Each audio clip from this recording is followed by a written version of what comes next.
연애 3년에 결혼해서 이제 반년도 안 지났는데 이 이상 더 버텨봤자 이혼하는 시기만 늦춰지는 거지 뭐 다를 게 없는 생각이 들어. 재빠르게 이혼 결심한 30대 초반의 여자입니다. 제가 이 이혼을 결정하게 된 게 홧김에 그렇게 하기로 정한 게 아니라 정말 하루에도 12번씩은 다시 생각해보고 나름 노력을 했습니다. 하지만 어쩔 수가 없었어요. 시댁은 제 또래 부모님 세대 치고는 드물게 엄청난 대가족입니다. 남편까지 합쳐서 4남매예요. 남편이 무조건적으로 제 편을 들어준다고 해도 이미 쪽수부터 밀려요. 시부모님이 나서서 제 편을 들어줘야 겨우 이기는 정도인데 팔은 안으로 굽는다잖아요. 결혼하고부터는 이 집구석에 내 편은 하나도 없다는 생각이 들었어요. 오죽하면 남편이라고 하겠어요. 내 편은 죽어도 안 들어주니까 그래서 남편 아닌가 하는 생각이 듭니다. 굳이 비유를 하자면 제가 매주는 콩으로 쓰는 거다라고 말을 한다고 쳐보겠습니다. 그러면 남이 편 남편 포함해 6명의 시댁 식구들이 콩이 아니라 팥이라고 우겨요. 저만 이상한 사람이 돼버리는 시기였지요. 처음에는 저도 결혼하고 이 식구들의 일원이 되었으니 당연히 6명 가족들이 제 의견에 입을 맞춰서 콩이라고 해줄 줄 알았습니다. 그런데 저는 그냥 철저히 이 식구들에게서 남이나 마찬가지인 사람이었어요. 저만 빠지면 이 집구석에 의견 다툼 하나 없이 평화가 찾아올 텐데 제가 꾸역꾸역 이 집구석 며느리 안에 올케로 남아있어서 뭐 좋을 게 있나 싶더라고요. 그래서 평생 화목한 가정 되시라고 제가 빠져주기로 했습니다. 돌이켜 생각해보면 시작하자마자부터 첫 단추가 잘못 들어가긴 했어요. 신혼여행 다녀와 시댁에 인사하러 간 첫날이었지요. 시부모님 댁에 인사를 드리러 갔는데 몇 시간 거리에 사는 신우들까지 다 와 있을 거라고는 생각도 못했습니다. 심지어 이미 결혼한 큰 신우는 남편의 자식들까지 다 끌고 쳐들어왔고 아직 대학교 다니는 막내 아가씨는 연애 상대인 남자친구를 데리고 와서 있었어요. 제가 신혼여행 다녀온 게 이렇게 환영받을 일인가 싶었습니다. 이렇게 전부 모이는 게 명절이나 시부모님 생신같이 그런 특별한 날 아니면 거의 없지 않은 거 아닌가 싶었거든요. 그런데 뭐 당연스럽게도 이 사람들이 저희 신혼여행 무사귀환을 축하해주기 위해 모인 게 아니라는 걸 알게 되었습니다. 저를 기다린 게 아니고 혹시나 제가 신혼여행지에서 가족들 위해 사왔을 선물을 받으러 그 먼 길을 행차했던 거예요. 그런데 이걸 어쩌나. 저는 신혼여행지에서 선물 따로 구매 안 했습니다. 이미 결혼 전에 예단으로 시어머니 현금부터 해서 신우들이 원하는 명품 선물도 전부 다 돌렸던 상황이었거든요. 결혼 전에 이미 다 해놓은 걸 못하러 결혼하고 또 해야 하나 싶었어요. 제가 뭐 도깨비방망이도 아니고 두들기면 뭐 나온다는 인상을 심어줄 필요도 없다 생각했지요. 그나마 사온 게 간단한 주전부리 할 것들이었습니다. 먹는 게 남는 거라고 좋은 선물이라 사온 게 아니고 정말 빈손으로 가기는 뭐하니까 귀국하는 날 면세점 돌아다니면서 몇 개 챙겨온 거예요. 그나마 다행인 게 달콤한 거 좋아하는 시아버지 입맛 때문에 종류별로 이것저것 사긴 했는데 그 많은 식구들 챙겨주기에 양이 넉넉했습니다. 그런데 과자를 받고 나서도 이 사람들이 눈알들이 똘망똘망해서 저한테서 뭘 더 바라는 눈빛으로 계속 저를 쳐다보고 있더라고요. 그래서 이게 전부다. 진짜 없다 했더니 큰 신우가 자기 결혼했을 때 신혼여행지에서 제 남편 명품 지갑 사온 이야기를 꺼내면서 받은 게 있는데 맨입으로 넘어갈 생각을 하냐며 저보고 뻔뻔하다고 하더라고요. 그 지갑 제가 받은 것도 아니고 큰 신우 결혼했을 때면 제가 남편하고 연애도 하기 전 이야기인데 왜 그걸 두고 제가 뻔뻔하다는 소리를 들어야 하나 싶었어요.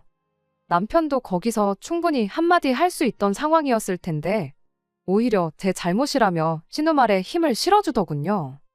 아니, 진짜 만약에 그게 잘못된 거였으면 면세점 돌아다니면서 주전부리 사 모으고 있을 때 큰 신우한테는 뭐 하나 해줘야 한다 한마디를 해주던가 했어야지. 그땐 아무 말도 안 하더니 왜 그걸 이제 와서 내 탓으로 돌리냐고 남편한테도 한마디 했더니 알아서 센스 있게 잘 챙겼으면 되는 거 아니냐며 끝까지 오리발을 내밀더라니까요. 시모는 거기다 대고 남편이 그런 거 챙길 주변머리 없는 사람이란 거 모르냐고. 아내가 돼서 그런 것도 미리 못 챙긴 제 잘못이라고 또 한마디 거들고. 막내 신우는 그 와중에도 지 남자친구는 짭짤한 거 좋아하지 달달한 거 싫어한다며 기어코 챙겨간 간식 상자 들고는 툴툴거리고 있더라고요. 하다못해 막내 신우 남자친구 선물까지 챙겨왔었어야 한다는 소리 들으니 기분이 좋을래야 좋을 수가 없었지요. 그 와중에 시동생은 또 거기다 대고 막내 신우한테 그거 안 먹을 거면 자기 여자친구 가져다 주게 하나 내놓으라고 그러는데 정말 단체로 사람 앞에다 두고 깜짝 카메라라도 찍는 건가 싶었어요. 제 상식으로는 도무지 이해할 수 없을 정도로 코미디 프로 같은 상황이 계속해서 벌어지고 있었으니 말입니다. 시아버지가 이 상황을 잠재운다고 한마디 꺼냈는데 저보고 이 집안의 맏며느리로서 앞으로 가족들 챙기는데 신경을 쓰라고 충고를 해주시대요. 어이가 없었지만 그래도 그 말 한마디 덕분에 상황이 정리돼서 식가족들 툴툴거리는 소리는 더 안 들어도 됐던 게 다행이면 다행이었습니다. 지금 후회되는 건 결혼 반년 만에 이혼하게 됐지만 애초에 신혼여행 다녀오자마자 더 빨리 이혼할 수 있었는데 그렇게 못한 게 후회될 따름입니다. 이미 상종 못할 집구석이란 신호를 주고 있는데 뭐 더 좋은 꼴 보겠다고 반년을 꾸역꾸역 더 살아왔는지 싶네요. 아무튼 그날 집에 돌아가는 길에 남편한테 한마디 했다가 그게 또 부부싸움으로까지 번지게 되었습니다. 저는 남편한테 이럴 때 당신이 중간 역할 잘 해줘야 한다 한마디 했을 뿐인데 그 상황에도 자기 가족들 편들면서 엄마 아빠 누나 말대로 네 센스가 부족했던 걸 두고 왜 자기한테 도움을 요청하냐고 그리고 다음부터는 조심하기로 하고 다 끝난 이야기를 집에 가는 길에 또 꺼내는 저희가 뭐냐며 개거품을 물고 달려들대요. 그때 저도 열받아서 남편한테 네 가족 챙길 일 있으면 네가 직접 챙기라 했어요. 나한테 뭐 기대하지 말라고 하고요. 그리고 시댁에 무슨 일이 있던 간에 저는 되도록이면 빠지도록 하겠다고 선언까지 했습니다. 그때 남편이 알겠다고 꼬리를 내리면서 다음부터는 제 편을 들어주겠다는 사과를 기어이 받아냈어요. 그런데 사람 고쳐 쓰는 거 아니라고 하는 말이 딱 남편을 두고 하는 말이구나 싶었던 게 결국 같은 상황이 오면 남편은 제 편은커녕 아주 시가족 대표가 돼서 남이 편 노릇을 착실하게 하기 시작하더군요. 시가족 행사는 또 뭐 그리 많은지 정말 어이가 없을 정도로 쓸데없는 날까지 챙기기 시작했어요. 하루는 남편이 저보고 금요일에 엄마가 보자신다며 아무리 늦어도 점심 이후에는 시간을 내서 시댁으로 오라고 했다 하는데 금요일이면 회사원인 저는 당연히 출근해야 하는 날이잖아요. 그리고 그 사실을 다른 사람도 아니고 남편이 모를 리가 없는데 고지곳대로 그 말을 저한테 전하니 어이가 없더군요. 무슨 일 때문에 그러냐 했더니 식가족 행사가 있다는 겁니다. 식가족들 생일이나 이런 거 줄줄이 꿰고 있는 건 아니지만 그렇다 할 행사라고 부를 만한 날이 없는 걸 확실히 알고 있는데 난데없이 생긴 행사에 무슨 행사냐고 남편한테 물어봤지요. 왜? 큰신우 시조카들이 있다고 했잖아요. 그중 첫째가 받아쓰기 100점을 받았다고 그걸 축하하려고 모이기로 했다고 하는 겁니다. 처음엔 제 귀를 의심하지 않을 수가 없었어요. 받아쓰기 100점 때문에 온 가족이 모여 축하를 해주냐고요. 남편은 저보고 애가 없어서 모른다고 그때가 애들 감수성이 얼마나 예민한지는 아냐며 작은 걸로 온 가족들이 축하해주고 그러면 애가 앞으로 얼마나 더 열심히 공부를 하겠냐고 하더라고요. 오히려 저를 감수성 없는 냉혈한 취급을 하는데 100번 양보해서 그거 축하해준다 치고 축하해주면 축하해주는 거지 왜 그 자리 열기 전날인 금요일부터 내가 시댁에 가 있어야 하는 이유를 말해보라고 했죠. 남편은 저한테 그럼 엄마 보고 그 많은 식구들 먹을 음식 준비를 혼자 하게 둘 셈이냐고 하더라고요. 내 자식이 받아쓰기 100점을 받은 것도 아니고 심지어 막내 신우랑 시동생은 시부모님하고 한 집에 같이 살고 있는 데다가 큰 신우도 시댁에서 그렇게 멀지 않은 곳에 살고 있는데 왜 나만 콕 집어서 가야 되는 거냐 따졌지요. 지 자식 축하해 줄 거면 큰 신우가 자리를 만들던가 해야 하는 게 맞는 거 아니냐 따지니 남편도 딱히 그 말에는 지 가족들 편을 못 들고 어버버거리면서 더 말을 잇지 못하대요. 제 소중한 월차를 시조카 받아쓰기 축하해주는 자리 밥하려고 쓸 생각 없으니 그렇게 알라고 하고 밥 준비 안 해서 내가 그 자리에 초대를 못 받게 된다면 그건 그거대로 아쉬운 거 없으니 축하해주고 싶은 사람들끼리 축하해줘라 하고 말았습니다. 그렇게 말하니 남편이 삐쳤는지 문을 부서져라 닫고는 방에 처박혀 나오질 않더라고요. 정확히 10분도 지나지 않아서 시어머니한테서 전화가 왔는데 전화를 받지 않아도 뭐 때문에 전화했는지는 안 봐도 비디오였어요. 아예 시어머니한테 대놓고 안 간다 할 셈으로 전화 받았습니다. 아니나 다를까 시어머니가 저보고 너무 서운하다 하시더군요. 이참에 같이 음식 준비하면서 며느리랑 친해지고 그럴 생각이었는데 너무 하나만 보고 다른 건 못 보는 거냐고 저를 나무라시대요. 나무를 보지 말고 숲을 보라시는데 둘 다 볼 생각일랑 전혀 없는데 자꾸 무슨 말씀을 하시나 싶었어요. 암만 거절해도 포기하지 않을 것 같아서 제가 올해는 결혼식에 신혼여행에 이래저래 휴가도 다 땡겼어서 쓸 휴가도 없다고 조금 거짓말 섞어서 못 간다고 했지요. 그랬더니 그럼 저보고 집에서 다 같이 먹을 만한 음식 몇 가지 해서 당일날 가져와 달라고 하더라고요. 도무지 끝이 나지 않을 것 같아서 그럼 알겠다고 제가 뭐 해갈 만한 거 있는지 보고 해가겠다고 대답하고 전화 끊어버렸습니다. 그리고 나서 그날 열 몇 명 먹을 음식을 뭘 해가야 하나 생각을 하는데 내가 왜 이딴 걸 고민하는지 싶고 그냥 차라리 돈으로 때우는 게 낫겠다 싶어서 그날 가서 대충 피자나 치킨 이런 거 배달시켜야겠다 생각하고 말았죠. 그리고 그 어이없는 받아쓰기 축하 파티 다녀와서 남편하고 또 한바탕 하게 되었네요. 시어머니가 너무 서운하다고. 제가 음식 해올 줄 알았는데 배달시킨 걸 보니 며느리가 아무래도 우리 가족들을 우습게 보는 거 아닌가 하고 남편한테 하소연을 하셨답니다. 그날 상차림에 솔직히 제가 시킨 피자랑 치킨이 제일 먼저 사라졌어요. 남으면 싸가라고 해도 될 정도로 넉넉하게 배달시키기도 했고 솔직히 상차림이라고 해서 뭐 대단한 거 하나도 없었습니다. 딱 봐도 큰 신우나 같이 사는 신우들이 뭐 아무것도 준비 안 했다는 건 누가 봐도 자명한 사실이었고요. 남편도 피자며 치킨이며 신이 나서 뜯어먹어 놓고는 다 끝나고 나니 저보고 정성이 부족하다고 서운하다 하는 꼴이 이해가 가지 않았네요. 그 뒤로도 알 수 없는 시가족들의 대환장 파티는 계속 이어졌습니다. 막내 신우가 운전면허를 땄다고 축하 자리를 만들지를 않나. 그냥 가족들 모이기 위해 아무 날이나 기념일 만들어서 잔치를 여는가 싶었어요. 제 3자인 사람이 보면 이 집구석만큼 화목한 집안도 없을 거예요. 말도 안 되는 이유 가져다 붙이며 매일같이 가족 모임에서 다 같이 좋은 음식 먹고 그러니까 말이죠. 저도 이 가족의 일원으로 인정받고 다른 가족들 대하듯이 똑같이 대해줬다면 아마 참 좋은 사람들과 한 식구가 되었구나 그런 생각을 가졌을 것 같습니다. 남편은 계속 제가 외동이라서 형제들 많은 집 분위기를 적응 못하는 거다. 이게 진짜 가족들이 사는 모습이다. 이딴 식으로 말하는데 뭐 저희 가족은 가짜 가족이라는 소리인지. 정작 결혼 후에 있던 친정어머니 생신 때는 처가가 멀어서 가기 힘들다고 20만 원 띡 보내놓고 자기 할 도리 다 했다 하던 놈이니 뭔 기대를 했겠어요. 다 같이 사소한 일로도 서로 축하해주고 그러는 게 나쁜 건 아니지만 경제적인 부분이나 귀찮은 것들은 전부 맏며느리인 제가 할 일이 돼버리고 나름 제 할 도리 했다고 생각했는데 결과적으로는 저만 나쁜 사람 되니 그게 참 싫었어요. 막내 신우 운전면허 취득 축하도 해주고 예비군 다녀온 도련님 나라 지키고 오느라 고생했다고 모이고 그런 말도 안 되는 모임 자리 몇 번 가지고 나서 저도 지쳐서 남편한테 나는 더 이상은 못하겠다고. 그냥 앞으로 시댁 식구들 모일 건덕지 있으면 혼자 다녀오고 실컷 축하해주라고 했습니다. 남편은 제가 조금만 더 신경 쓰면 되는데 적응 못해서 그러는 걸 두고 엄살을 부린다고 툴툴거렸지만 제가 안 가겠다는데 뭐 별 수 있었겠나요.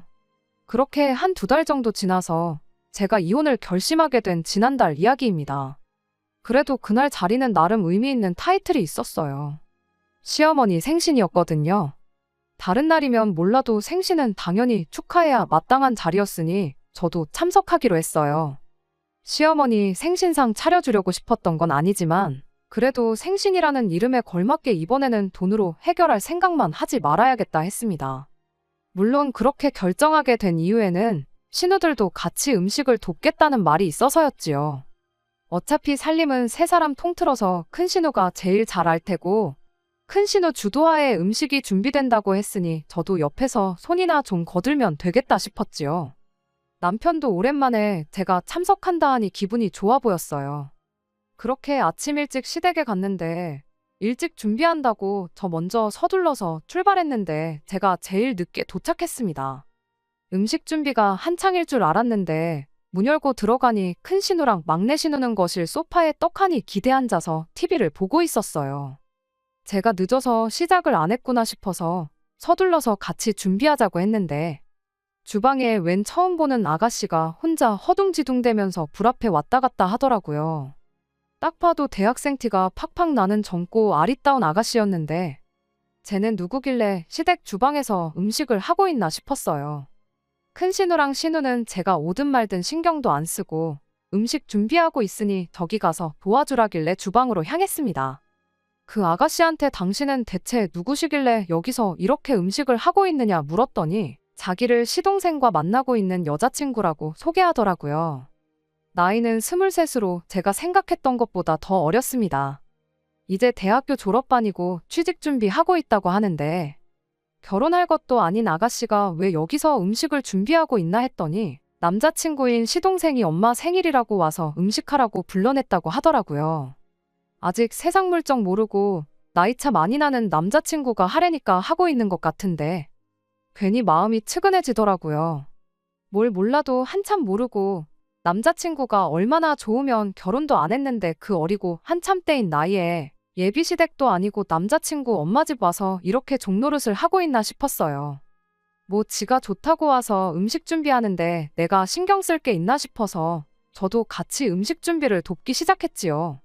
딱 보니 기껏 해봐야 라면 정도 끓여본 게 전부겠거니 하는 솜씨로 인터넷 뒤져가면서 열심히 음식 준비를 하고 있었더라고요. 큰 신우랑 막내 신우한테 재료 손질은 얼추 다 끝난 것 같은데 이제 같이 오셔서 도와야 되는 거 아니냐니까. 두 사람은 들은 채 만 채 인터넷에 어떻게 하는지 다 나와 있으니까 그거 보고 빨리 음식 준비나 하라고 하고 지들끼리는 시시덕거리며 다시 TV 보는데 열중하더라고요.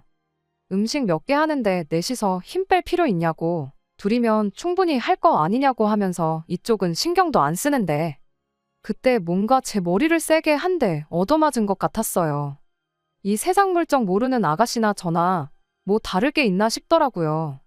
결혼 이야기 나오기 전부터 남자친구 엄마 생일자리에 끌려와 난생 처음 보는 사람들 밥 해주고 있는 이 아가씨나 필요할 때 내 편 한 번 들어주지 못하는 남자 믿고 시댁 와서 종노릇 지갑노릇 하고 있는 저나 똑같다는 생각이 들었어요. 그래서 그 아가씨한테는 음식 준비 그만하라 말하고 신우들한테 가서 빨리 음식 준비 도우라고 한마디 했습니다.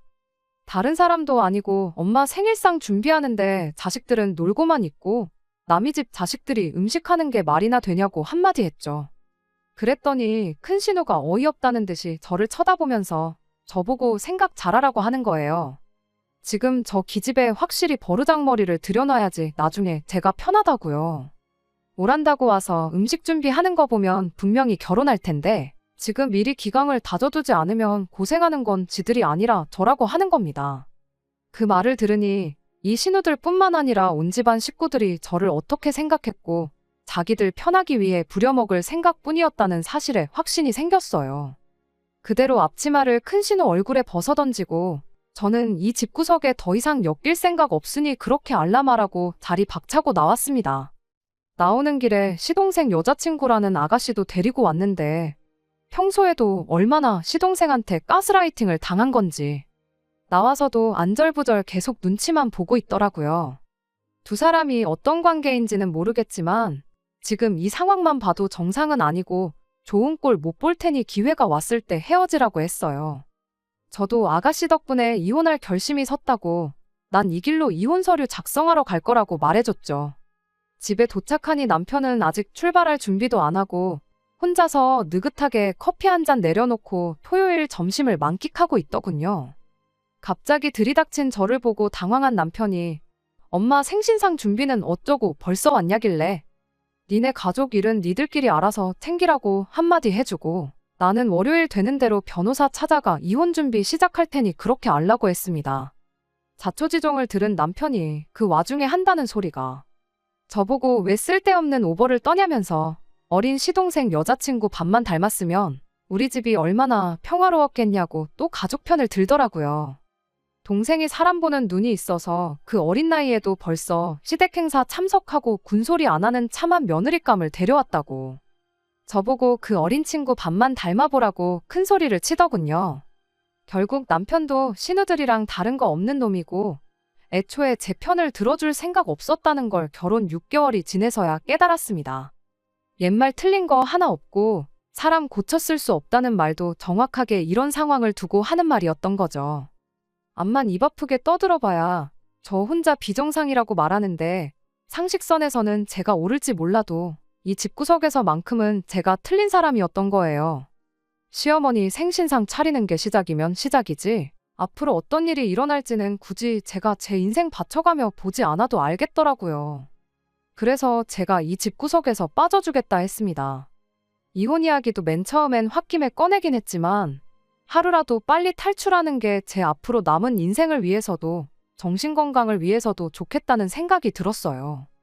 제 연락처는 어떻게 알았는지 시동생 여자친구였던 그 아가씨가 저보고 고맙다는 연락을 해왔어요. 이야기 들어보니 시동생하고는 헤어졌다고 하더라고요. 아마 그 집구석 사람들이라면 지금쯤 시동생 헤어지게 된 이 상황을 두고 제 욕만 실컷 하고 있겠지요. 신혼여행 다녀오자마자 이혼하나 6개월 뒤인 지금 이혼하나 뭐 다를 게 있겠냐마는 더 늦게 결심하지 않은 걸 두고 위안 삼으려고 합니다. 아무쪼록 그 집구석은 화목한 가족 흉내내면서 지들끼리만 평생 같이 살았으면 좋겠어요. 괜히 저 같은 사람 더 만들지 말고 말이에요. 끝까지 들어주셔서 감사합니다. 오늘의 사연은 여기까지입니다. 구독과 좋아요, 알람 설정 부탁드리고 더 좋은 사연으로 다시 찾아뵙겠습니다. 감사합니다.